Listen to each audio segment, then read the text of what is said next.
इंद्रियों से कार्य करने की शक्ति है, उससे बहुत ज्यादा बढ़कर शक्ति प्राप्त होती है, हो जाती है जिसको, तो उसको हम सिद्धियां कहते हैं। तो ये 5 तरह से मिलती हैं ये सिद्धियां। तो उनकी चर्चा हमने दो तीन कक्षाओं में की। तो उसके साथ था कि निर्माण चित्तानि अस्मिता मात्रा मात्रा और तत्व ध्यानवम अनाशयम। देखिए ये जो सिद्धियां जो प्राप्त की, उसमें कहीं ना कहीं पर सकामता भी हो सकती है, उसमें कर्माशय बनेगा। जैसे जिसको कोई विशेष सिद्धि मिली, मैंने कल एक उदाहरण दिया था कि हमारे वहाँ एक सज्जन आते थे और 5-5 मिनट के आधा आधा घंटा तक वो सांस रोक सकते थे और पानी में भी घुस जाते थे इतनी देर तक, उनको टब में डुबो कर वो प्रदर्शन अधिक करते थे। अगर उसी शक्ति का प्रयोग ध्यान साधना में किया जाता तो कितनी अच्छी समाधि उनकी लग सकती थी। मतलब कि जो आधा घंटा तक जो सांस रोक सकता है इंसान, तो उसका समाधि में उसकी बहुत अच्छी पकड़ हो जाती, पर उन्होंने उसका उपयोग उसके लिए नहीं किया, तो बाहर प्रदर्शन के लिए अधिक वो करते रहे। तो इसी तरह यहाँ पर जो तत्र ध्यानजम अनाशयम, ये जो सिद्धियां अगर ध्यान के द्वारा उत्पन्न हुई हो, ध्यान करते करते किसी को कोई सिद्धि मिल गई, तो कोई विशेषता हो गई उसमें, पूर्वाभास की, किसी को सत्य बताने की, कोई भी इस तरह की सिद्धि प्राप्त हो जाती है। 3 घंटे स्थिर आसन में बैठ सकता है, अधिक देर तक प्राणायाम कर सकता है, ध्यान में धारणा में घंटों वो स्थिर रह सकता है। तो इसका अगर इस दृष्टि से वो सिर्फ करता है अपने साधना को ऊंचा बनाने के लिए, तो वो अनाशयम, उनका आशय नहीं बनता। जैसे हम जिन्होंने भी योग दर्शन पढ़ा है और हमने जो पहले चर्चाएं की हैं, तो कर्माशय, जब हमारा कोई भी इस तरह के अविद्या से ग्रस्त होकर या किसी सकामता से, मतलब कोई कामना रख कर अगर हम कोई कार्य करते हैं, तो उसमें फिर हमारा आशय बन जाता है, कर्माशय बनता है, पुण्य या पाप कर्माशय बनेगा। और वो आशय में मतलब हमारे स्टोरेज में वो उसका कर्म चला जाता है और उसके अनुसार फिर परमात्मा हमें उसका फल देंगे, अच्छा या बुरा फल देंगे। और उसके परिणाम स्वरूप हमें फिर जन्म लेना पड़ेगा, जन्म लेंगे तो फिर मृत्यु भी आएगी ही, तो ये फिर हम बंधन में ही रहेंगे।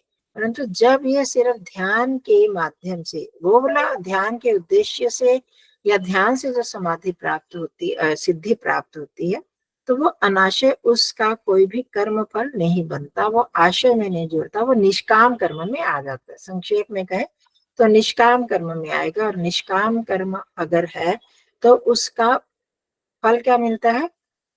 मोक्ष की तरफ जाने के लिए, वो उसकी एक जो कदम आगे बढ़ गया मोक्ष की तरफ। तो अब आगे उसके बाद यहाँ पर जो अब विषय आ रहा है, जो हम सबसे जुड़ा हुआ, कल भी मैंने कहा था कि ये हमारे लिए महत्वपूर्ण विषय है, कर्मों के विषय में। तो कितनी तरह के कर्म होते हैं और योगी किस प्रकार के कर्म करता है। अभी योगी की बात आई ना, ध्यानजम अनाशयम, तो वो जो योगी जो कर्म करता है उसका आशय नहीं बनता, अर्थात कर्माशय नहीं बनता, उसको फिर उसके लिए जन्म नहीं लेना पड़ता उस कर्म का फल भोगने के लिए। तो अब उस योगी के कर्म किस प्रकार के होते हैं और वैसे कर्मों के कितने प्रकार हैं, ये 7वें सूत्र में बताया। कर्मा शुक्ला कृष्णम योगिन त्रिविधम इतरेशाम। भेजा मैंने, शायद बोल के नहीं भेजा, उच्चारण करके नहीं भेजा ना आज।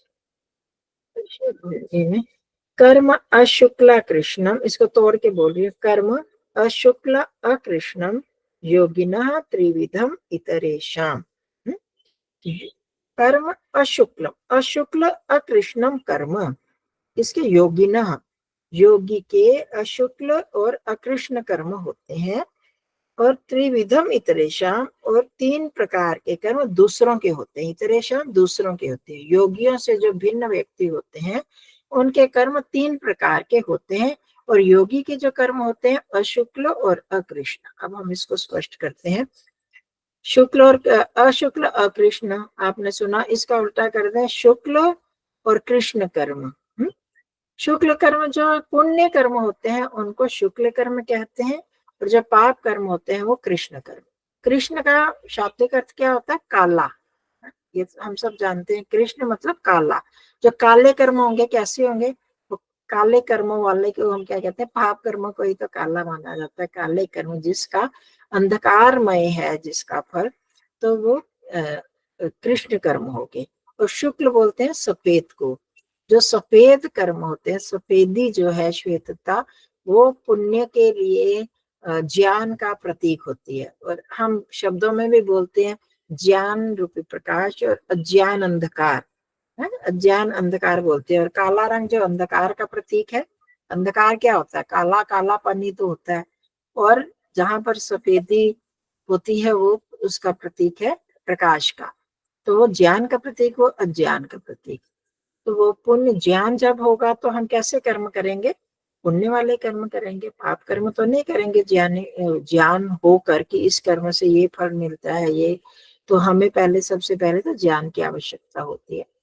तो वहां पर इसलिए अब ये जो कर्म शुक्ल और कृष्ण, जो एक तो पुण्य कर्म होते हैं, एक पाप कर्म होते हैं, और त्रिविधम या तीन प्रकार, त्रिविधम मतलब तीन प्रकार के कर्म। तो तीसरा प्रकार कौन सा बताया? दोनों का मिश्रण, उसको बोलते हैं मिश्रित कर्म। कुछ कर्म हम जब करते हैं तो उनमें कुछ पाप भी हो जाता है, पुण्य भी मिल जाता है। दोनों चीजें जब पाप पुण्य मिल जाता है तो उसको हम क्या कहते हैं? ये मिश्रित कर्म है। बहुत सारे कर्म हम करते हैं संसार में, तो उन कर्म में हमें लगता है कि हम पुण्य कर्म कर रहे हैं, परंतु पुण्य होते हुए भी उसमें कोई ना कोई पाप हो जाता है।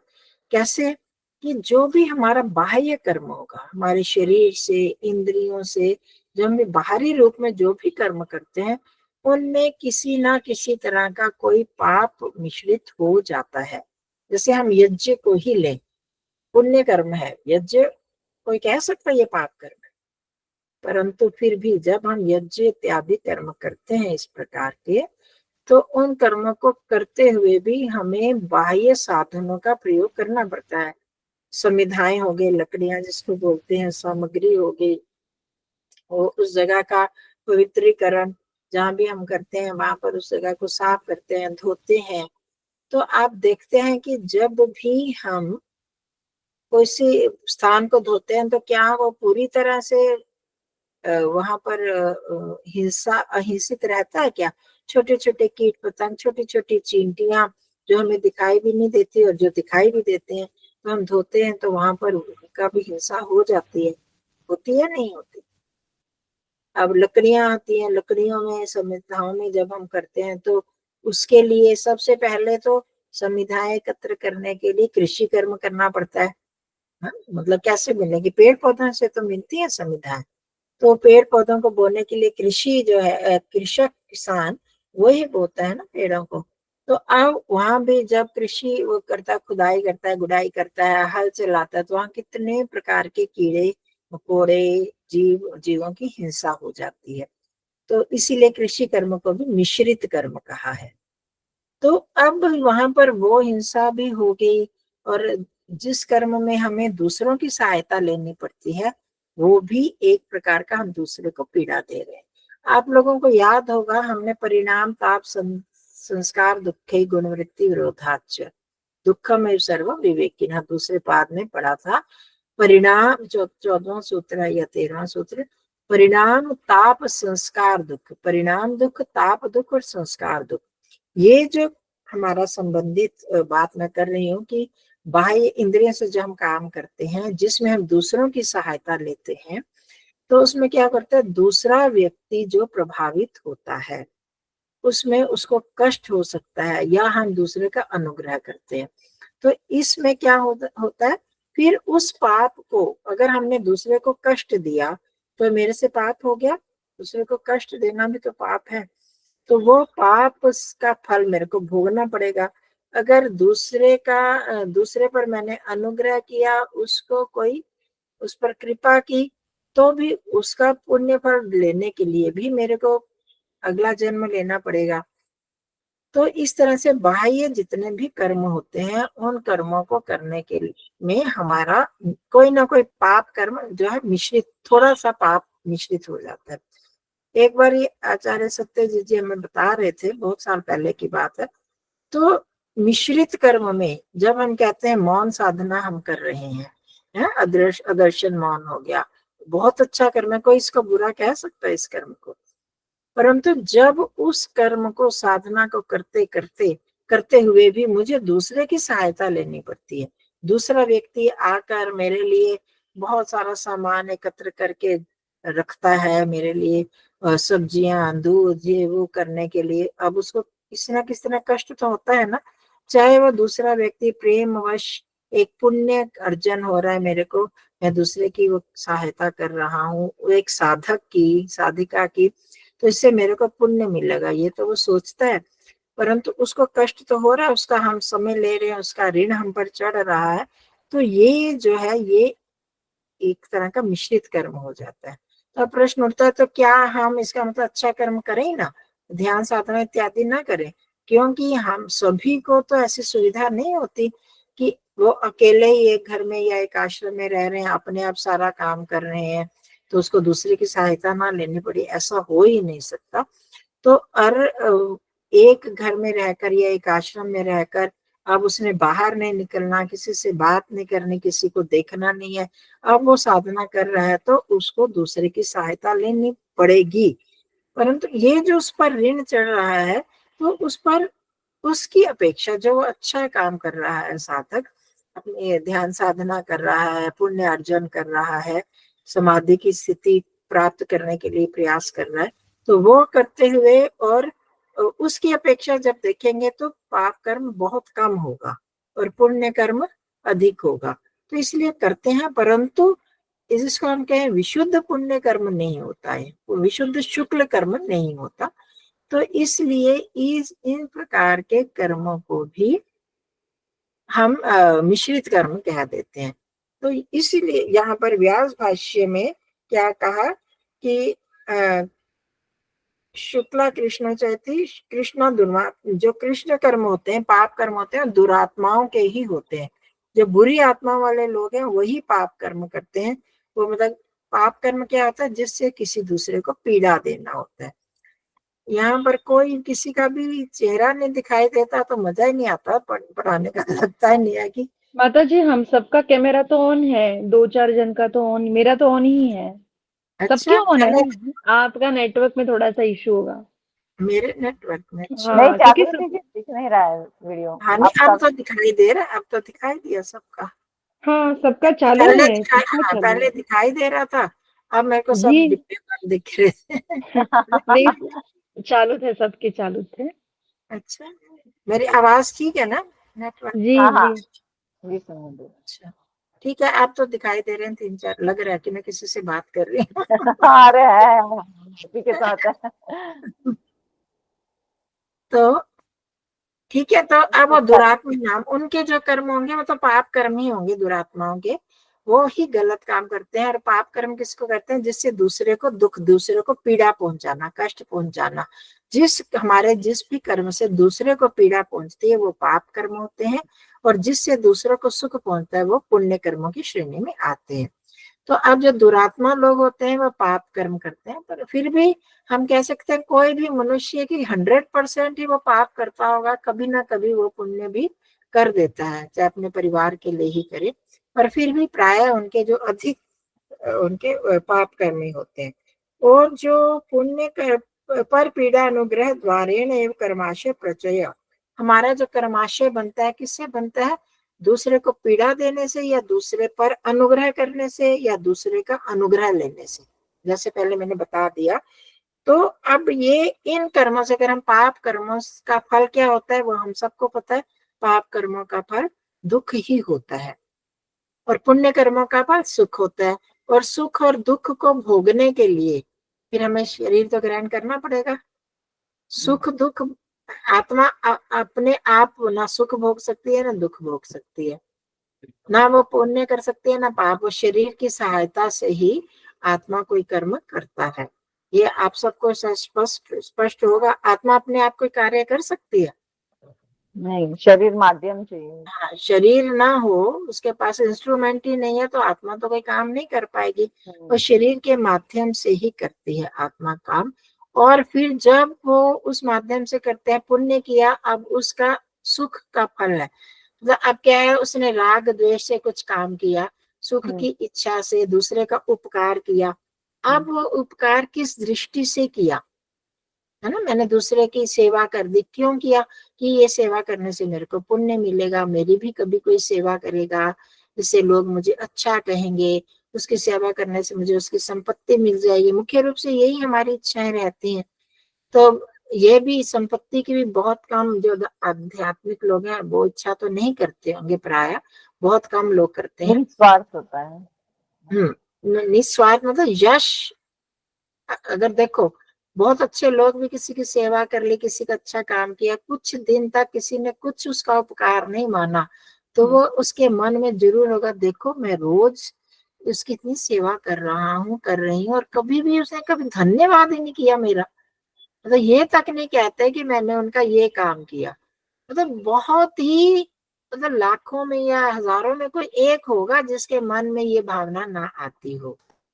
देखिए कम से कम ये माने तो सही, मेरा एहसान तो माने कि मेरे को कुछ नहीं चाहिए, मेरे को पैसा नहीं चाहिए, मैंने की इनकी कोई चीज नहीं चाहिए, ये मेरी सेवा करे, मैं ये भी नहीं चाहती, पर कम से कम एक मुंह से तो कह दे कि इन्होंने मेरी सेवा की। तो ये क्या मतलब है, ये है यश प्राप्ति की इच्छा, कि वही वो करना। और कुछ लोग ये चाहते हैं उसके बदले वो भी मेरा करें, मैंने उसकी मुसीबत में इतना काम किया, वो तो नहीं, वो तो कभी भी काम ही नहीं आते, मेरे काम ही नहीं। और फिर सबसे बात जो धन की इच्छा, वो तो कुछ लोगों को होगा, कुछ को नहीं होगा। तो ये जो हमारे सकाम कर्म बन जाते हैं, तो जब हम अनुग्रह करें किसी पर या किसी को दुख दे अपने काम के लिए, हम लोग प्राय ही करते रहते घरों में बैठे हुए भी, कोई मेरा काम कर दे, है ना, मैंने कपड़े धोए, को मेरे कपड़े सुखा दे, को मेरे कपड़े धो दे, कोई बर्तन साफ कर दे, ऐसे हम लोगों में इच्छा रहती है। तो आराम चाहते हैं, कई बार तो बहुत विवशता होती है शरीर की, कि हम शरीर हमारा उठ नहीं रहा, हम कर नहीं पा रहे, तब तो मजबूरी में हमें करवाना पड़ता है काम। पर बहुत बार हम अपने आराम के लिए, कि थोड़ा सा मेरे को आराम मिल जाए, दूसरे को कष्ट देते हैं, मतलब कि उनका अनुग्रह ले लेते हैं, उनसे ये काम करवाना, तो वो क्या हो जाता है, वो हमारे लिए एक पाप कर्म बन जाता है, दूसरे का ऋण मेरे पर हो गया, तो उसको भोगने के लिए फिर मेरे को शरीर रूप में आना ही पड़ेगा। सभी पाप पुण्यों का सुख दुख रूप फल जो है वो हमें इस शरीर के माध्यम से ही मिलता है। तो आत्मा अपने आप कुछ नहीं कर सकता, अनुभव में सुख दुख का उपभोग चाहे आत्मा को ही होता है अनुभूति, परंतु वह शरीर के साथ होगी, अगर शरीर नहीं है। क्योंकि हम कई बार ध्यान में करते हैं ये बात कि सुख दुख किसको मिलता है, शरीर को होता है, दर्द हो रहा होता है, कहाँ पर होता है, शरीर में या आत्मा में? शरीर में ही रहता है शरीर जी। में होता है, शरीर में आत्मा होता है। को दर्द नहीं होता, परंतु उसकी अनुभूति आत्मा करता है। तो शरीर के माध्यम से आत्मा को अनुभव होता है, सुख का भी दुख का भी। तो अब सुख दुख भोगने के लिए उसको शरीर तो ग्रहण, शरीर में आना पड़ेगा ना। अगर हम कोई भी कर्म कर रहे हैं कि इसका फल मुझे सुख मिले, उस इच्छा उसको ध्यान में रखकर अगर हम अच्छा कर्म कर रहे हैं, तो उसके लिए तो मेरे को शरीर में आना पड़ेगा, फिर जन्म लेना पड़ेगा, तो फिर हम दुख सुख के चक्कर में पड़ जाएंगे। तो इसलिए जो शुक्ल कर्म है उसका फल सुख की प्राप्ति, वो भी मुझको बंधन में बांधने वाला है। दुख का, कृष्ण कर्म का फल भी दुख की प्राप्ति, उसके लिए भी मुझे शरीर में आना पड़ेगा। तो इसलिए योगी का जो कर्म होता है, और इसलिए शुक्ल कर्म की क्या परिभाषा दी, शुक्ल तपस्वाध्याय ध्यानवताम। शुक्ल कर्म जो विशुद्ध प्योर शुक्ल कर्म है, वो कौन सा है, तप स्वाध्याय और ध्यान करने वालों का ही है। मतलब कि इसके अतिरिक्त जो भी हमारे बाह्य कर्म है, जो शारीरिक कर्म है, वो सारे उन सब कर्मों में पुण्य के साथ पाप भी मिला रहता है, ये हमें ध्यान रखना है। बाह्य साधनों से किए जाने वाले शरीर इंद्रियों इत्यादि से भी जो हम अच्छा काम भी करते हैं, तो उसमें भी हमें दूसरे की सहायता लेनी पड़ती है, कोई ना कोई पाप कर्म हो जाता है। मैं आपको पढ़ा रही हूँ, मैं बोल रही हूँ आपको, है ना, बोलने से मेरे को बाह्य साधनों का प्रयोग कर रही हूँ, मैंने लैपटॉप का प्रयोग किया, हाथों का प्रयोग किया, पुस्तक का प्रयोग किया, तो अब जब पुस्तक है, पुस्तक बनाने में कितनी तरह की हिंसा हो जाती है, बोलने में। आपको पता है कि जैनी लोग जो हैं वो क्या करते हैं, बोलने से बहुत सारे कीटाणु जीवाणु मर जाएंगे, तो इसलिए वो पट्टी बांध लेते हैं। जबकि ये साइंटिफिक नहीं है कि जितना भी हम पट्टी बांध लेंगे तो क्या हिंसा से बच जाएंगे। जैसे पट्टी खोलेंगे और उस समय जो वाष्प उसमें से निकलेगी उससे इकट्ठे ही बहुत सारे जीवाणु मर जाते हैं। वो साधन नहीं है उसको करने के लिए। परंतु हम जो भी बाह्य, कहने का तात्पर्य ये है कि हम अगर इंद्रियों से, बाह्य साधनों से कोई कार्य करते हैं, चाहे वो हमें पुण्य कार्य लगे, तो भी उसमें मिश्रित ही हो जाएगा। वो पुण्य अधिक होते हुए भी उसमें कोई ना कोई मिश्रण पाप का हो जाता है। परंतु ये जो योगियों के काम है वो कौन से हैं? तपस्वाध्याय ध्यानवताम। तपस्या, तपस्या भी कौन सी, शारीरिक नहीं, मानसिक तपस्या, स्वाध्याय करना और ध्यान इत्यादि कार्य जो है ये ही शुक्ल कर्म में आते हैं। और इसमें ना दूसरों को पीड़ा होती है ना अपने को। और अशुक्ल कृष्ण सन्यासी नाम क्षीण क्लेशा नाम चरम देहा नाम, वो शुक्ल कर्मों का बताया। परंतु ये शुक्ल कर्म भी तभी अशुक्ल या अकृष्ण बन पाते हैं। तो आप इसमें शब्द देख रहे हैं, शुक्ल और अशुक्ल, कृष्ण और अकृष्ण। शुक्ल में पुण्य कर्म, पुण्य कर्म जो है वो उसमें कोई ना कोई इच्छा या कोई ना कोई मिश्रण हो जाता है। अशुक्ल जो पुण्य भी नहीं है, अकृष्ण जो पाप भी नहीं है, ना पाप है ना पुण्य, अर्थात ऐसे व्यक्तियों का, सन्यासियों का काम जो कि क्षीण क्लेशा नाम, जिनके क्लेश समाप्त हो गए हैं। क्लेश आप लोग जानते हैं, अविद्या, अस्मिता, राग, द्वेष, अभिनिवेश, इनको क्लेश बोलते हैं। अविद्या, अनित्य को नित्य मानना, दुख को सुख मानना, पवित्र को पवित्र मानना, जड़ को चेतन, चेतन को जड़, मतलब उल्टा जब हम मानते हैं तो वो होती है, उसमें वो अविद्या होती है। इस अविद्या से क्लेश उत्पन्न होते हैं। अविद्या, अस्मिता, राग, द्वेष, अभिनिवेश। अस्मिता मतलब मैं को, हर दूसरी चीजों को भी में भी मैं पना बना लेना, वो मैं ही हूँ, मेरे रिश्तेदार मैं हूँ, मेरे जो पदार्थ है, सामान है, मेरा घर, मेरी गाड़ी, मेरे बच्चे, वो सारे, उन सबको, मेरा शरीर, बुद्धि, मन, इन सबको हम मैं मान के बैठ जाते हैं। तो ये हो जाता है अस्मिता, क्लेश। फिर राग द्वेष, जिससे मेरे को सुख मिला उसके साथ अटैचमेंट, मोह में बंध जाते हैं।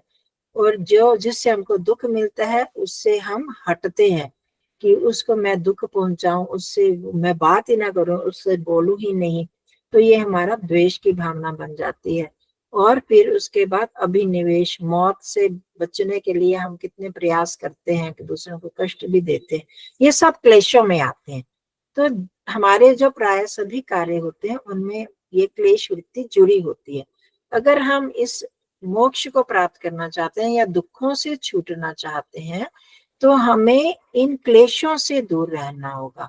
जो योग दर्शन का सारांश है उसमें मुख्य रूप से यही है, अविद्या, ज्ञान, क्लेशों को दूर करना। क्षीण क्लेशा नाम शब्द है, तो अपने क्लेशों को क्षीण कर देना पूरी तरह से।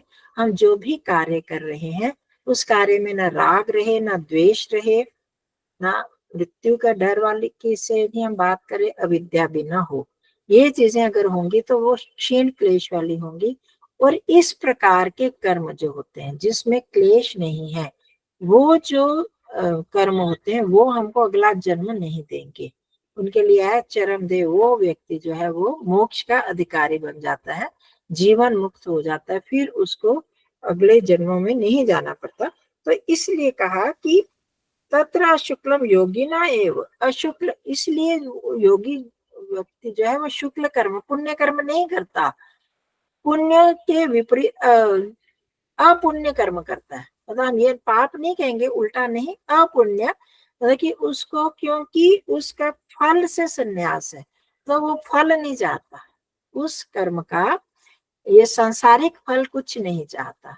अब स्पष्ट, जिसको हम निष्काम कर्म कहते हैं, गीता में भी आया, कर्मण्येवाधिकारस्ते मा फलेषु कदाचन, जिस कर्म को करते हुए हम सांसारिक कोई भी फल नहीं चाहते उस कर्म का, तो उसको पुण्य कर्म अगर किया तो वो कहेंगे अशुक्ल है, अपुण्य कर्म है। पुण्य तो कर रहा है परंतु उसका वो फल नहीं चाह रहा कि मेरे को संसार में ऐसा घर मिले, अगला जन्म मेरे को ऐसा मिले, खूब संपन्न हो, मेरे को अच्छे माता पिता मिले, अच्छी देह मिले, ऐसी इसकी कोई इच्छा नहीं होती। अगर वो ये इच्छा करेगा तो फिर उसको यश की भी इच्छा करी तो मेरे को लोग सब माने करेगा, तो उसको तो अगला जन्म फिर लेना पड़ेगा ना। तो इसलिए वो इस तरह का पुण्य भी नहीं करता जिसमें से उसको कोई संसारिक इच्छा हो। सिर्फ जो उसकी इच्छा होती है ईश्वर प्राप्ति की इच्छा हाँ रहती है। अच्छा। ईश्वर प्राप्ति की इच्छा तो रहेगी एक। हाँ तो वो भी एक टाइप की जो इच्छा हुई वो भी कहीं ना कहीं आपकी मतलब एक आस उम्मीद ही हुई ना ईश्वर को प्राप्त करने की, तो कहीं वो आप एक मतलब मैं उसको लोभ मतलब आप एक इच्छा में ही उसको भी कंसिडर करेंगे ना, तो हाँ, उसको किस इच्छा में तो किस करेंगे। हाँ तो वो जब इच्छा आपकी हुई तो कहीं ना कहीं आपका मकसद है या आपकी कहीं ना कहीं लालसा है कामना या है, कहीं ना कामना। कहीं आप आपके भाव है कि आप वहां पे कनेक्ट हो, तो वो उसको किस कैटेगरी में काउंट करेंगे मतलब? देखिए, मतलब कि ये जो अलग कंसेप्ट चला हुआ है दुनिया में, सब कहते हैं सकाम और निष्काम कर्म।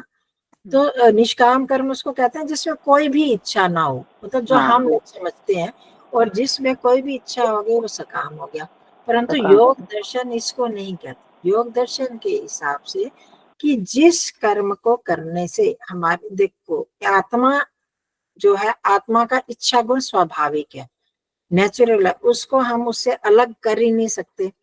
आत्मा की जो इच्छा है सुख प्राप्ति की इच्छा, वो कभी भी समाप्त होगी ही नहीं। तो अब ये जो सुख प्राप्ति है, ईश्वर को प्राप्त करने की जो इच्छा है, वो कैसी इच्छा है? परम सुख की इच्छा है। और मनुष्य जन्म मिला ही इसीलिए। अगर वो भी इच्छा नहीं करेगा तो फिर मनुष्य जन्म का कोई उद्देश्य ही नहीं बनता। तो वो सबसे ऊपर की इच्छा होगी ना, इसके लिए उसको दोबारा जन्म लेना ही नहीं पड़ेगा। तो हमारी जो इच्छा है कि मोक्ष प्राप्त करना, वो सिर्फ ये ईश्वर ऐषणा से ही हो सकती है। लोकेशना पुत्रेषणा वित्तेषणा, ये जो इच्छा है ये संसार में फंसाने वाली है। तो ये इच्छा तो करनी ही होगी। तो इसलिए वो इच्छा जो है क्लेशों से युक्त नहीं होती। तो उसमें ना राग होता है, ना द्वेष होता है, ना अभिनिवेश होता है। ये इच्छा उसकी उन अविद्या से ग्रस्त नहीं होती।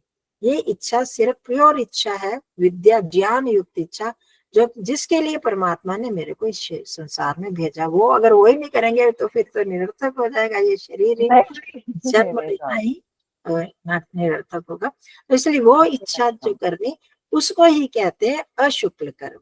जो इस इच्छा से, ईश्वरीय इच्छा से लेकर तो करता है परंतु संसारिक इच्छा नहीं। और वो स्वाभाविक है, जिसको राग द्वेष अभिनिवेश नहीं है वो गलत काम तो करेगा नहीं। जो इस स्थिति तक पहुंच गया वो तो पाप कर्म तो नहीं करेगा ना। पाप कर्म वही है जिससे दूसरे को दुख मिलता है, और वो करने का तो उसका मतलब बनता ही नहीं है। तो जो भी पुण्य करेगा वो भी उसका पुण्य नहीं, पुण्य कर्म में नहीं आकर अशुक्ल कह दिया उसको, कि पुण्य के लिए फिर उसको जन्म लेना पड़ेगा सुख भोगने के लिए। इसकी वो संसार में सुख भोगने की उसकी इच्छा नहीं, वो तो परमात्मा के पास जाना चाहता है, उसकी में ही रहना चाहता है। तो इसलिए वो उसकी इच्छा वो होती है। इसलिए उसको कहा चरम देहाना, मतलब चरम देह, उसकी लास्ट है ये जन्म, उसका लास्ट बन जाता है। माता जी एक एक सवाल है, पूछ सकती हूँ?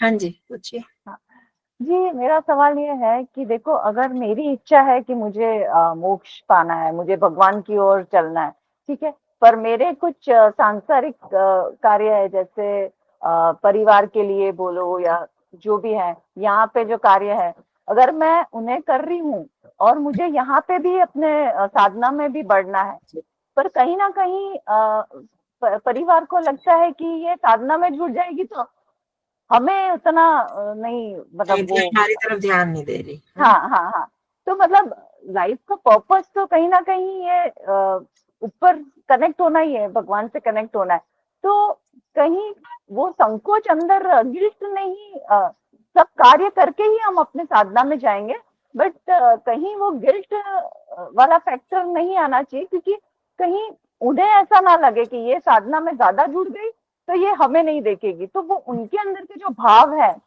आप समझ रहे, कहीं ना कहीं उनके हाँ भाव भी हम पर इफेक्ट जरूर करेंगे हमारी साधना में, कि अगर इन्हें ज्यादा वहां जाने दिया या जाने मिला तो ये हमें उतना नहीं दे पाएंगी समय। हाँ, तो नहीं मैं उसको समझ कैसे? समझ गई आपका प्रश्न। इसको हमें बैलेंस बनाना पड़ता है। देखो, हाँ सबसे पहले तो हमने समझना कि हमारे जीवन का उद्देश्य क्या है, वो आप हम सबने परफेक्ट। समझा हुआ है, हाँ हाँ। चाहे शब्दों से जाने, जैसे भी हमने जाना है। अब हमें जो संसार की ड्यूटीज मिली हैं, वो भी तो परमात्मा के आदेश से मिली है ना। तो ये करेक्ट। नहीं कि हमने इस संसार को छोड़कर, मतलब अपने बच्चों को छोड़कर, पति को छोड़कर हम चले जा रहे हैं उनका कर्तव्य, मैं साधना में बैठ गई जी, कमरा बंद करके ध्यान में बैठ गई, तो अब तो उनको वो बुरा लगेगा। परंतु हमने क्या करना है, जो भी कार्य करना है उस कार्य को ईश्वरीय कार्य समझकर, मैं उनके मोह से ग्रस्त होकर नहीं काम कर रही। ये मेरे को ईश्वर ने ये परिवार सौंपा है, ये मेरे बच्चों का कार्य करना सौंपा है, पति का कार्य, माता पिता का जो भी है, तो उन कार्यों को मेरे को करना है। क्यों करना है? क्योंकि मेरे पिता परमात्मा का आदेश है। परफेक्ट। ये सब उसके बच्चे हैं, उनकी संतान है, उसके बच्चों की सेवा करना मेरा एक कर्तव्य बनता है। पर हम क्या करते हैं, हम ये भावना हमारे में नहीं रह पाती। हम मुख्य रूप से उनको ही देखते हैं, वो नाराज ना हो जाए, हमने वो काम करना है कि जो उनके हित का हो। हम बहुत बार गलत काम करने लगते हैं, मतलब कि उनके मोह में आकर बच्चों ने कहा हमें, आजकल जैसे करते हैं माता पिता, कि बच्चों ने कहा हमें ये चीज बना कर दो, पिज्जा दीजिए, बर्गर दीजिए, ये बना, हमें पता है कि ये उनका नुकसान करेगा, और वो थोड़ा सा रोने लगते हैं, जिद करते हैं, और हम एकदम उनको देते हैं। तो अब ये क्यों करते हैं कि वो रोए ना, उसका वो दुख मेरे से बर्दाश्त नहीं हो रहा, तो वो राग में आकर हम मोह में ग्रस्त होकर वो काम कर रहे हैं। तो वो अब हम उसके भलाई के लिए नहीं कर रहे, ये कर्तव्य पालन नहीं हुआ, ये उसके मोहग्रस्त होकर हम काम करते हैं। अगर गलत उसका, तो वहां तो फिर मैं ईश्वर आज्ञा से विमुख हो गई। ईश्वर आज्ञा तो नहीं है ये कि बच्चों को या उनको ये समझ नहीं है। तो आप जो, जब बच्चे जब तक हमारे कंट्रोल में, तब तक तो आप कर सकते हैं, बड़े होकर जो भी करें। अब ये काम करते हुए अगर हम इस दृष्टि से कर रहे हैं, तो हम ईश्वर की आज्ञा का पालन करें। इसके बाद आपने कहा कि उनके मन में ये रहेगा कि ये हाँ हम वो, हाँ। अब उसको हमने परवाह नहीं कर, मतलब कि अब ये हमने देखना है कि मैंने उनका सारा काम कर दिया, मतलब मेरी तरफ से कोई ड्यूटी बची नहीं है। उनका खाना पीना, कपड़े, सब जो जो चाहिए परफेक्ट मैंने परफेक्ट। यस समय पर कर लिया। अब जो अगर वो दुखी होते हैं तो वो जाने, और अब तो मेरे को, हम उसमें ओके। दुखी होते हैं, उसमें मतलब भी हमारा हाँ, मोह। हमारे कार्य हमने पूरे किए, मतलब हम अपनी साधना हाँ, के लिए प्योर है अपना जाकर। अपना कर्तव्य पूरा हो जाए, पहले तो वो ठीक है, उसके बाद अपना साधना में लगाते फिर रहो। अपना करें। अभी वो उनको गुस्सा आता है, जो मर्जी करें, वो उनके साथ, हम उनकी भावना गलत हो रही है, तो हमें उसकी कोई फिर परवाह नहीं करनी है। तो अगर नहीं ऐसे करना, ऐसे हम करते रहेंगे, तो हम, वो कहते हैं कि साधक कुछ सबसे नहीं कर अधिक सकते हैं। स्वार्थी होता है। वही वही वही, क्योंकि लोगों ने यही नाम दे दिया ना कि अगर आप खुद के लिए समय निकाल रहे हो मतलब आप स्वार्थी हो। मतलब सोसाइटी ने समहाउ कुछ ऐसा बना के रखा है कि अगर कोई अपने लिए टाइम निकाल रहा है या खुद को देख रहा है, तो हाँ, अगर हमें, आप दूसरों को नहीं देखना कि दूसरा क्या कह रहा है, या नहीं, मतलब वो हमें चलो अपना करना चाह कर्तव्य रहे पूरा करने के बाद नहीं देखना। हैं। अगर हम कर्तव्य नहीं कर रहे, हमने अपनी हाँ पूरी ड्यूटीज नहीं दी, और फिर हम कहते हैं, हमारे गुरु जी स्वामी चित्तेश्वरानंद जी, जब उनके परिवार में लोग पूछते थे, उनके बच्चे, उनके परिवार में तो सभी करते हैं ध्यान साधना, तो हाँ वो पूछते थे, तो वो यही कहते थे, बेटी अपने बहुओं को भी, देखो आपने ध्यान साधना करनी है, इसके लिए आपको तपस्या करनी पड़ेगी, सुबह जल्दी उठो, मतलब जल्दी उठ के ध्यान साधना कर लो। ये नहीं कि अपने पति के कर्तव्य को छोड़ दो, बच्चों के प्रति हाँ। जो कर्तव्य, यस की यस सेवा करने डेफिनेटली। की, उठ के कर्तव्य करो। यस आप अपनी नींद त्यागो, उसके लिए परफेक्ट। तपस्या करनी होगी। आप यस करके अपना काम, फिर उन कामों में लगो, हाँ तो नहीं, उसमें भी भावना बनाकर। परफेक्ट। मैं भी सुबह 4:30 बजे उठ के खुद का ध्यान करती हूँ, फिर बच्चे की स्कूल का है, हस्बैंड का टिफिन, हाँ सब बिल्कुल, मतलब बिल्कुल हम ठीक है। अपनी ड्यूटीज भी पूरी करते हैं और अपनी साधना में भी समय हाँ जी, हाँ निकालें। बिल्कुल ठीक है। और इसके बाद अगर वो कुछ भी सोचते हैं तो सोचते रहे, उसके ओके। लिए जिम्मेवार नहीं। वो ईश्वर के आगे हिसाब देना है। ठीक है जी। हाँ जी, Yes, जागृति जी, आप thank you कुछ so much. पूछना चाह रहे थे? जी माता जी, मैं ये पूछना चाह रही थी कि ये जो योगियों की जो बात कही अकृष्ण और अशुक्ल, तो ये स्थिति तो जीवन मुक्त होगी तभी आएगी ना, जैसे कि सारे संस्कार दग्धविज ईश्वर हाँ, की ओर से हाँ, वो तो किए यहाँ पर जाते हैं। लिखा ना, क्षीण क्लेशा नाम चरम देहा नाम, ये शब्द लिखे यहाँ पर। उन्हीं के ही ये शुक्ल अशुक्ल कर्म बनेंगे, जिनके क्लेश क्षीण हो गए हैं और जिनका लास्ट जन्म है मुक्त चरम देह, लास्ट है ही जिनका, उनके ही हो सकते हैं, जीवन मुक्त ही स्थिति रहेगी उनकी। ठीक है, जी ठीक है माता जी, धन्यवाद। चलो जी, अब ध्यान के लिए टाइम